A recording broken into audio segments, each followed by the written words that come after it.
Good morning, everybody. I'm Jason Sterling. Welcome into episode 7, I think we're on now, with Trey as the world-famous dream home decorator. This is a lot of building in this episode. I'm actually starting out with just a really quick speed rehab of the office building and the plaza where Trey lives in the Fashion District. I had it set up as just kind of a general office building for storytelling purposes. I decided to rehab it into a restaurant on the first floor. Eventually, I'll probably use the second floor as kind of a library, third floor for fitness, and then, Trey can go there when he needs to do stuff. Recently, I went to Oasis Springs to use the restaurant there, and the nap plan had conveniently stolen everything in the restaurant. So I decided, I need a space to go that I have more control over here in the Spice District.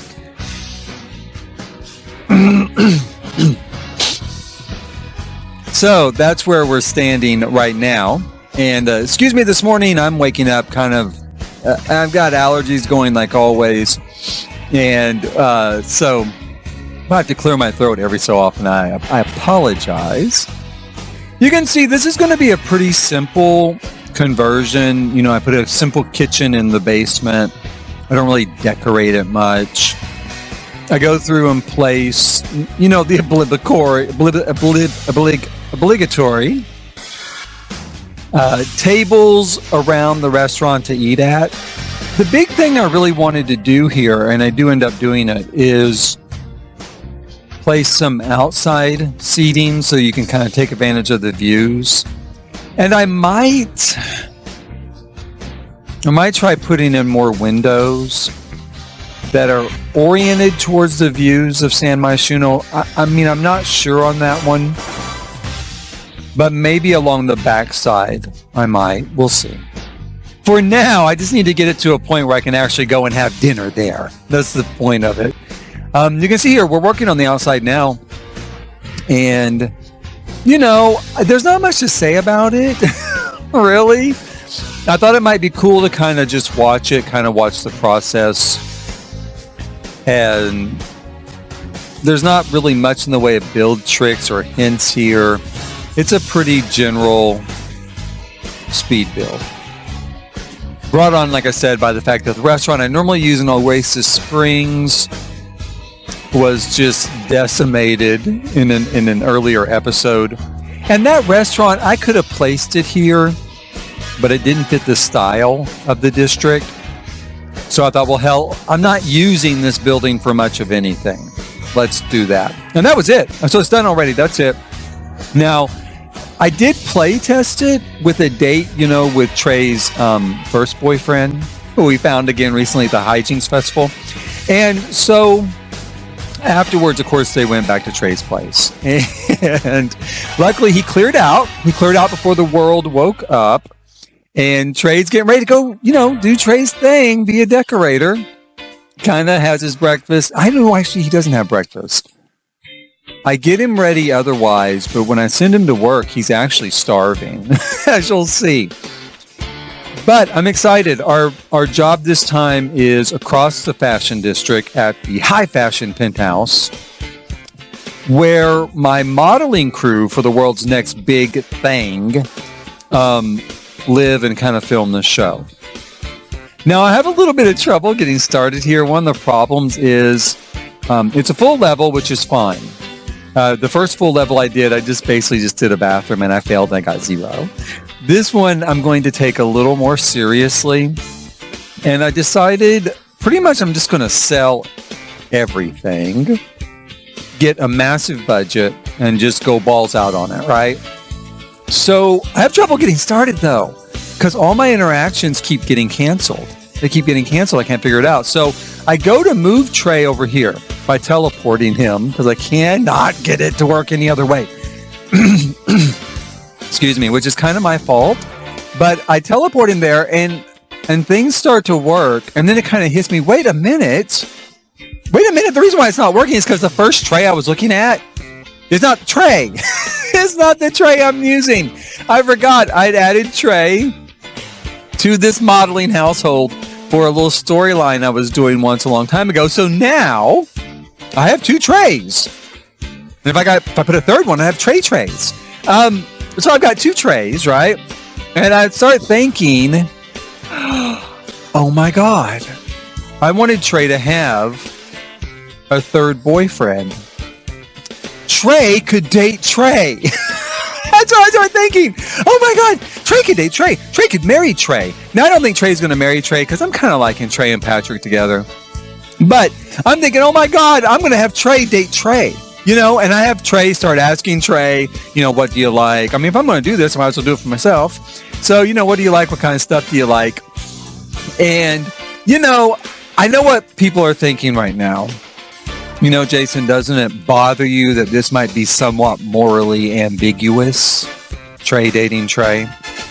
And I do think, does it bother me? Nope. It doesn't. It doesn't bother me one bit. Look, they're in love. So I'm going to have Trey date Trey coming up here in the future. And I just kind of imagine he's kind of like, look, see, here's my Grindr profile. Oh my God, I did see you. Yeah, I thought that was me. I thought that was to me. I thought it was a glitch in Grindr. No, I'm joking. Not really, but joking, yes. So I send them away. I decided I can't stand here all day. Romancing Trey romancing Trey. So I send everybody away so I can get started rehabbing, this penthouse lot, this penthouse level, the whole level, which is basically an exterior level. This kind of the pool level for the penthouse. So, I do send Trey over while I'm doing it to start cooking some fruit because he's starving to death. And again, I don't need any deaths during these reveals. So there are some issues here. One of the big issues with this lot is that I didn't put a front door on this lot. I used elevators for every level using a cheat, which is here on my channel, how to do that, if you don't know already. Like right after I got the pack with City Living, I was like, oh, I can't have an elevator on every level. Yeah, let's see if I can find a workaround for this. And I did right off the bat. So there is a workaround for it. But the bad thing was, since there's no front door, I couldn't click on anything to knock because you can't knock on the elevator. So later during the reveal is when there's really an issue. All the walls are down. It's a little wonky, but actually doing the career, there wasn't an issue. I got everything changed out just fine. It's just that graphically it looks a little wonky. And if I'd been thinking about it, I could have gone in and just stuck a front door real quick, exited, knocked on it, and it would have fixed it. But I didn't think of that at the time. So in the future, if you have that, which you probably won't, because this is the only lot I think I have like this, even a penthouse lot. So, they like video games, so I set up an exterior video game station using, of course, the modular shelving to create kind of a fixture, a wall-like fixture there to hold the TV and stuff. I'm swapping out, obviously, what were fake sort of sectional setups, kind of the cheated sectional setup that a lot of us have been using now for almost 7 years, and did actual sectionals there. So I swapped that out, changing everything over kind of really to the last couple of packs. Dream House and then Courtyard Oasis, which works great. I don't need to tell you for pools. So we're going to go through, a lot of stuff I keep, and I keep the general layout. I just kind of change the tone and feel of it with these new packs. I go through and swap out the tiles. The bad thing with this sort of mission, this sort of gig, is I couldn't do the pool. The pool's on a different level, so I couldn't change the tiles and all inside the pool. Yeah. I love what I did here with the sectional around this wall. I think it looks really cool, and I'm going to do that a lot, I think, in the future. I like how that kind of turned out, kind of wrapped around that wall. Gives it a very neat effect. Again, I had one of those sort of cheated sectionals there, so I was glad to be able to swap that out with a true sectional. I change out some of the planters I had before with these new ones. In blue, the blue looks so much greater up here, this great blue look. One thing coming up right now is I merged together the vase from Courtyard Oasis with the sort of bushy, I forget what they're called, bushy plants from this new pack, Dream Home Decorator, like that. And it looks great. Oh my God, I love it. I love it. It creates like a little pedestal type base, you know, the thing from Decorator, the bushy thing. And then you have the Courtyard Oasis vase around that base. Looks so good. I use it again later coming up in sort of a new photography area because they also like photography. So I use the Moschino photography setup. I mean, they're models. They love taking pictures of themselves. Models love it. So I do that too, and I use them over there, and it looks so cool. So that's something to maybe check out. I do an awful lot of tile work. Use Control F with your tiles, kind of create different patterns with them. And then I swap out, you know, some of the gold there also with blue. I thought about swapping out those gold, you know, with the fountains there, swapping out that gold. I didn't. I decided I liked it just the way it was. More tile work here. There's a lot of tile work with this particular build, as you can tell. Changed out a lot of the tiles. Over here, I decided to create sort of an entryway for this entry level, which is, like I said, basically an exterior level. There's not really any walled-in areas. All the walled-in parts of the penthouse are up above. But I come over here and I think, well, I'm going to create sort of an entryway here with tiles. Again, Control F. One thing I do is I fill in those white spots, and looking at it now after the fact, I kind of wish I'd left those white spots or maybe done some other color of tile there. I'm going to go back and change that. That's not going to look exactly the same. This is where I'm changing, though, the fitness area to a photography area. So you can come over and do photo shoots. That's where I'm doing that.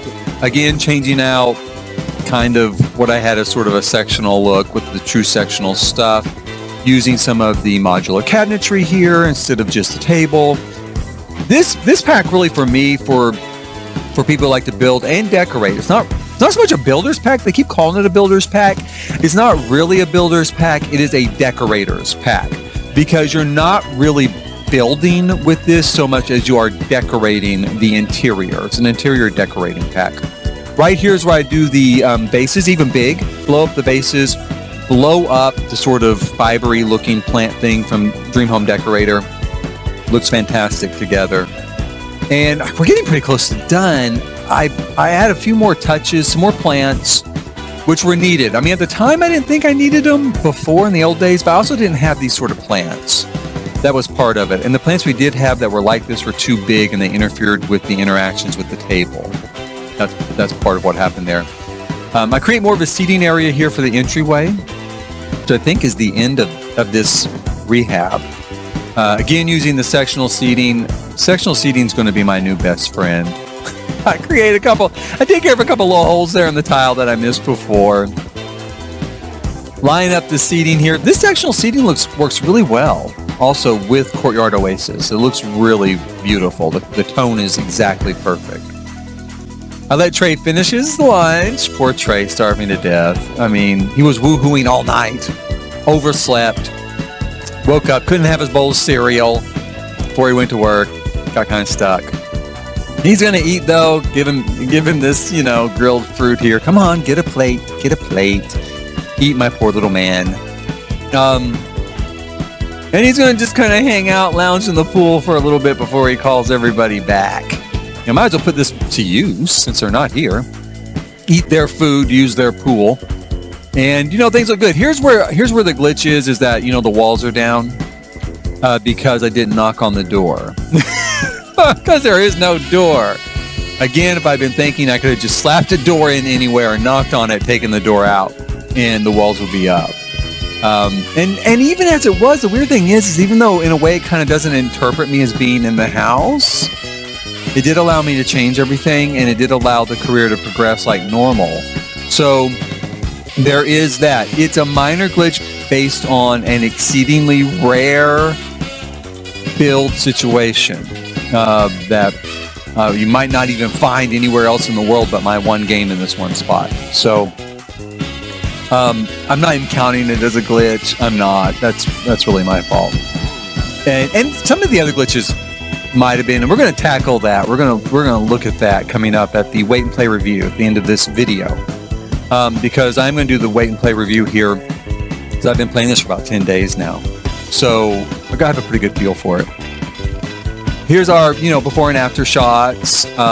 These shots, I didn't like these shots as much. I mean, this one looks good. That one in the middle looks really good. This one, I didn't really know I was going to redo the fitness area, so I didn't have anything to use for the fitness area. Maybe I should have taken a picture of it or something before rehabbing it. I don't know. You notice that the one tray passing the other tray had a heart. Now, he might be talking about the furniture, but I think that's a code. I think Trey's like telling Trey, I love you. I love you. So anyway, we're going to see if they love each other. They are. Who knows you better than you? Who knows you better than you? You know you as good as you're ever going to know yourself. So, Trey now has a chance to date Trey. See how it goes. Everybody loves it. Spoiler alert. The ending's here and everybody loved it. I got like a really... So far, I know I've seen pictures online, on Twitter and stuff like that. Honestly, I see all these people having problems saying they didn't make their money or whatever. Except for the one time that I kind of almost deliberately threw it. Like the first level I did where I just did just a bathroom. Every single time I've done actually pretty well. I have been successful every time as far as getting paid and getting a reputation boost. That one I got a huge payout, huge reputation boost. Future father-in-law just wandering in to use the bathroom. I'm getting used to that. I might still kick that mom's ass, but I'm getting used to it. I just kind of ignore it at this point. I'm like, good God. Yeah, sure. Come on in. Use the bathroom. And then he heads upstairs. He's going to take a shower and get some rest. And this is kind of the end of the video for that part. Now we're going to do the wait and play video right now. Wait and play review. And what can I say? I've been doing this for about 10 days. 10 days now. And I really like it. I really like the pack. Needless to say from the start, I love the stuff. I love the stuff. I love the sectionals. I love the modular cabinetry. I love the modular cabinetry even more now than I did at the start. It's even better than I thought. And that's part of why I like to do, let me throw this in here, why I like to do wait and play reviews is because oftentimes an initial reaction is either way better than the pack deserves because it's brand new, everything seems super exciting, or it's maybe it's worse than the pack deserves, and maybe once you kind of get into it, you think, wow, this is even better than I thought it was going to be. In this case with modular cabinetry, it's even better than I thought it was going to be.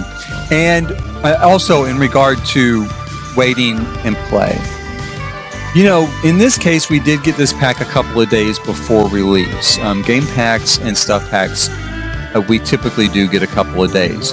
When we get an expansion pack, a lot of times we only have 36 hours before embargo drops and maybe 48 hours total before it goes on sale.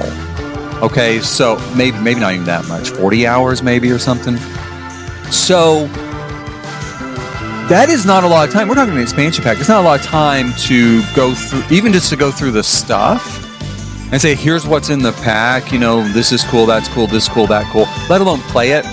And that's kind of when I started doing these wait and play reviews. I know everybody else reviews it right off the bat, but what happens a lot is, and we've seen this, is sometimes people review it right off the pack, and then 1 week later, when there's this backlash, they come back and go, "Oh yeah, no, this was wrong. We shouldn't. EA needs to fix this or whatever." Now I'm often not that heated anyway about it because a lot of times problems get really blown out of proportion. Now it should work. This game should work when you buy it. It should, but I'm not going to turn it into like a firestorm. That's just not me. Not as a general rule. But yeah, that's what happens. We have 36 hours. And just trying to make a video in that time, oftentimes, there's no time to play it, Now, sometimes, we all know, we've seen it, you've got these bigger game changers. EA gives them special early access, like through Camp or EA Play or whatever. But it boils down to they get a number of hours to play with it before certainly any of the rest of us even know it's coming out, in the Game Changers program, let alone in the public.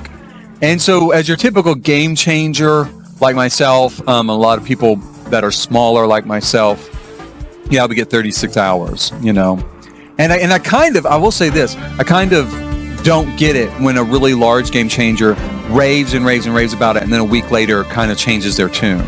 Because, and especially if they had early access, it's kind of like, dude, you had this for several hours, so you knew what all this stuff was. You should have just been able to gameplay after that point, and you should have caught at least some of this. But oh well, whatever. I mean, okay. Maybe not. And I think sometimes I get it even longer than that. But let me digress and get back to my review. We're going to do a whole number episode again about Game Changers program. The review. Okay. The review is this. After 10 days of play, I do really like it. I do really like it. I love the modular cabinetry. I love it more than I thought I would. I love the sectionals. There's been a few graphical glitches with the sectionals with lighting that I have seen online. I have not seen it as much in my game. You can watch my videos. You can see the way it looks. It's also not a new problem, though. I do believe it is a problem. It's a problem that people have touched on before. It's a problem that was resolved with like kitchen cabinets. Maxis did resolve that with some sort of built-in diffuser or something. I don't know. I know a modder has come along and applied that diffuser to the sectionals somehow so that it balances those issues out. Hopefully Maxis will do that as well. In my game, I've not noticed it as much. So maybe you will, maybe you won't. Like I said, look at my pictures, look at other people's pictures, make your own decision. Part of it's maybe how I do lighting as well. It's going to impact it, right? So there was that issue, but I think that's a relatively minor issue, and I do think it's going to be resolved. Now, the other big issue was some glitches with the career. Now, I actually saw people posting stuff, again on Twitter and online, game-breaking glitches, game-breaking problems. They're not game-breaking. Okay, let me state that. Eco Living's issue with the cake, okay, where every sim was baking a white cake over and over and over and leaving them all over. I had like 24 fucking cakes all over the lot. I couldn't stop them. I couldn't get them to do anything else except bake cake. That's game breaking. Okay, when you literally can't play the game because of it, that's game breaking. The glitches with this career that I encountered were not game breaking. They didn't even really break the career. They disrupted the ending. And I'm going to say that I only had those two real major glitches. I had the first one where it didn't activate correctly. And I don't know if that was because it was the very first one. I've never had that happen again. I've had probably 9 or 10 missions now. Even though we're doing, I think, number 7 right now. I've had 9 or 10 of them. And I've never had a start not go through properly. I had those 2 ending glitches, one right after another. They were back to back. Both of them were on unusual lots. The first lot was a super massive lot, 64 by 64, and I had it covered with buildings, multiple levels, basement all the way up to the top. I had a full family there. And I think that ties more, what happened there I think ties more into, there's been some lag issues, as you know, with the game. And also, when the Sims come to initially look at the reveal, you know, they kind of scatter a little bit. And I think the lot was so big that impacted it. Because, you know, the things they're doing, when you line up stuff for them to do, some of those times those things will time out. And I also had a toddler. And where we started on the lot and where the front door was a super long walk. And I don't think the toddler could get there before all of the actions overall timed out. And what happened there was basically, in a lot of ways, people just froze. Nothing happened. They just kind of froze. And then eventually everything kind of timed out and it was over. Now, I did get paid and I did get a reputation boost. I didn't get the slideshow or to be able to show things off. So is that a game-breaking glitch? No, it's not. It's annoying. And even on a super big lot, technically it shouldn't happen because otherwise the lot is a residential lot. There was nothing except that it was really large. So, okay. That's kind of the only real glitch I had because the next lot was where I had the ending glitch was the snowball lot. Snowball house, snow globe house, whatever. If you saw my videos, you saw it. snow globe house lot where I built a house inside a snow globe because Spark did this challenge and it was for snow globes. I thought that was like the only one I did. But this sounds interesting. And so I did a typical snow globe looking house. And then I thought, well, they asked for something different though. They said, if you shook it, did everything get messed up?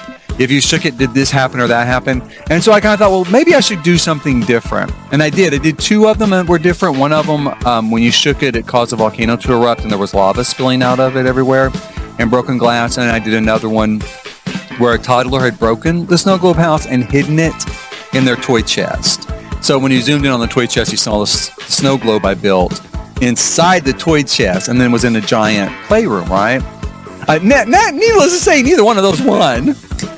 And what they ended up choosing was nothing that was unusual. It was exactly like the one I had built first. A house in a globe. Okay, so that's how this snow globe got there. And you couldn't access the house. Right now, I did build something on the lot. But I think, again, when the Sims got back, you couldn't access the house for the reveal, which is one of the requirements. And so, again, now those Sims didn't freeze. That was the interesting thing. They didn't freeze. They did other stuff.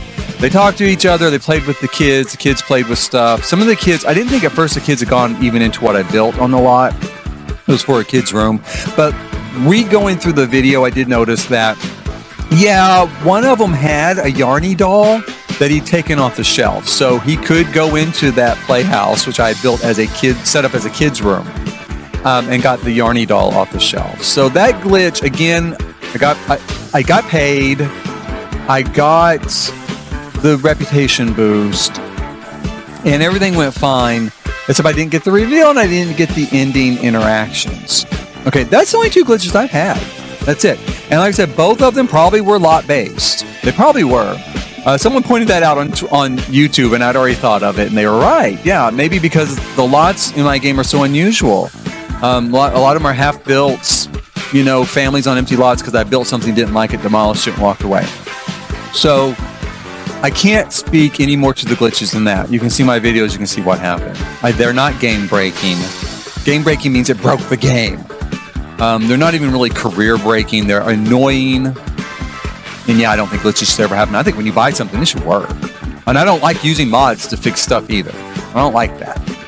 If I bought a Sony TV and it didn't work, and Sony said, hey, some guy down your street in his garage, he built a fix for that. Go get that until we get around to fixing this. I'd be like, are you crazy? No, I'm not going to use a mod to fix it. I'm going to take it back and get a new TV by a different company. Can't do that in The Sims. There's no other companies making a game like this. So, I don't like using mods. I've suggested them rarely to people, and rarely I've used them myself. I don't like it. So those are my glitches. Now, let's get down to brass tacks. Is it worth it? Now, this is going on longer than I thought, this review, but that's okay. Is it worth it? It is. Again, I still feel this. Here's the deal. This is a game pack. When you buy a game pack, you expect to get a level higher than you would with stuff packs, because you're paying more up front. That's the concept. And first off, I'll say, if this was 2 stuff packs, like if you had maybe like Dream Custom Closet stuff pack, and you had like Dream Living Room Sectional stuff pack, probably if you had those 2 separate stuff packs for $10 each, I would probably do each of those and be like, oh yeah, no, this is worth it. It is $10, but I know I like it and it's worth it. And then got all this stuff and it's really cool. And I probably would be like, yeah, it's probably worth it. And the 2 of them together would be $20, right? So from that point of view, is this pack worth it? Well, yeah, it is from that point of view, because you also get the career kind of thrown in. But from the point of view of you're paying more up front from the start to buy a game pack because it's going to have more in relation to just buying 2 stuff packs, is it worth that? I still think it's worth $20. I still think it's not a great value. The stuff that is in it is great. Okay, it is. All of the stuff, all the build buy mode stuff is super cool, super great. I love it. I do. I love the sectionals. I love the modular stuff. I even love the career. And even being glitched like it is, and I don't even know that it's that glitched. Okay, let's be clear here. I do love it. I do really like it. So I think from that standpoint, it's pretty great. From a price standpoint, it's just not great. I mean, from a price standpoint, it's just okay. It's an okay price. I think you're going to buy it as a general rule, as someone like myself who loves The Sims, who plays it all the time, who uses it all the time. I think you're going to buy it and you're going to be okay with the price. I do. I don't think that you're going to think, oh my God, I got ripped off. But I also don't think you're going to think, oh my God, I got so much stuff. This package is incredible with everything we got. I don't think you're going to think that either. I think it's going to be an okay price. I said before, I made some comparisons, with what your entertainment budget is. I still feel that way. If you only have $20 a month to spend on entertainment, you're really going to have to think this one through. If you have $20 a week out, it's fine. If you spend your $20 entertainment budget this week on this pack instead of going to the movies, I think you're going to be plenty happy. And I do think that this pack is going to last more than a week because I've been playing it for 10 days and I still love it. And I'm still wanting to do the careers and do stuff with it, right? So from that standpoint, yes, it's a good value with those sort of budget comparisons. The other way where value plays into this is like I love Strangerville. Strangerville was a game pack. I thought it was a good value. It came with the world, came with the career, or with the sort of mystery, and it came with a lot of stuff. Once you were done, though, kind of playing through that mystery, I didn't use Strangerville all that much more after that. Now, I still think it was worth $20. I still love it. It's one of my favorite packs. But I didn't really live in the world after that. I used the stuff maybe a little bit. Obviously I didn't go back and play the career twice or the mystery twice. I didn't. But I did have fun doing it the first time. And so from a value standpoint, am I going to use sectionals and modular shelving all the time for the rest of the life of this game? Yeah, I probably am. So from that sort of value standpoint, like longevity, despite the fact there's no world with this pack, despite the fact that I would say the career is maybe less sophisticated than the mystery was in Strangerville, yeah, I'm going to use the stuff in it a long time. So I think you have to consider that in your value equation too. And a value equation is different for everyone. I've touched on this numerous times all over the place.